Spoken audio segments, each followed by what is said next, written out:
سلام و درود خدمت شما کاربران محترم پیکوسایت. پیکوسایت یک پلتفرم فروشگاهساز آنلاین هستش که شما با استفاده از اون میتونید با صرف کمترین زمان و بدون داشتن هیچ گونه مهارت برنامه‌نویسی وبسایت فروشگاه خودتون رو راه اندازی بکنید.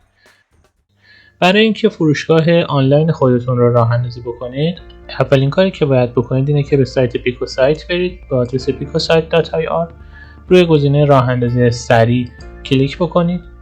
اینجا باید عنوان فروشگاه را انتخاب بکنید. برای انتخاب عنوان فروشگاه شما فقط مجاز هستید از کاراکترهای انگلیسی، اعداد و خط فاصله استفاده بکنید و سایر کاراکترها مجاز نیست. در اینجا من یک اسمی رو انتخاب بکنم. خب بعدش باید کد معرف رو وارد بکنیم. کد معرف اگر اینکه شما معرفی داشته باشید قطعا در اختیارتون گذاشته. اگر اینکه معرفی ندارید از این فیلد صرف نظر کنیم.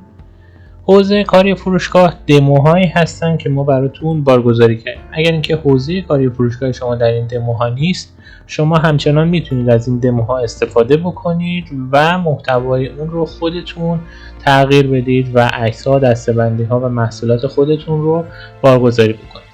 من برای راه اندازی فروشگاه تست خودم حوزه اتودخلان رو انتخاب میکنم. تیک موافقت با شرایط رو میزنم و روی ثبت نام کلیک میکنم.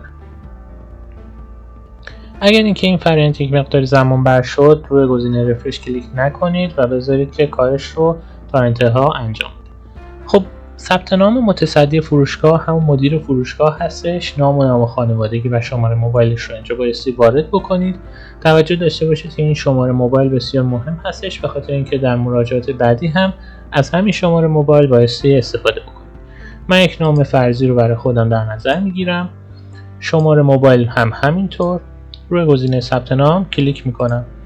اینجا یک کد احراز هویت و احراز شماره تماس برای شما ارسال میشه. من اگر اینکه اون کد رو از روی گوشی موبایل خودم اینجا وارد بکنم، فروشگاه من میره وارد مرحله ساخت میشه.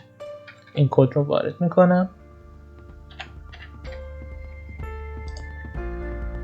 فروشگاه من ساخته شد.